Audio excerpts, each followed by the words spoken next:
Necə ki Allah Resulü bir gün sahabələrə deyir ki, "Tədrun mənil muflis?" Siz bilirsiniz muflis kimdir?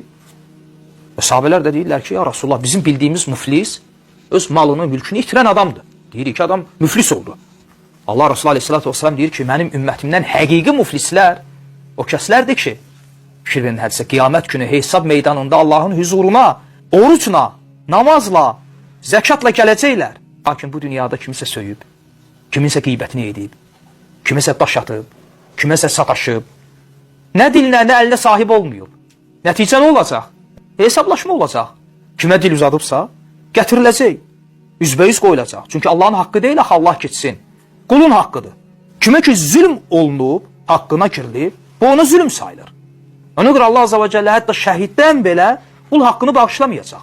Niyə? Çünki bu qulun haqqıdır, adı üstündə, qulun haqqı. Bu ona zülm olar.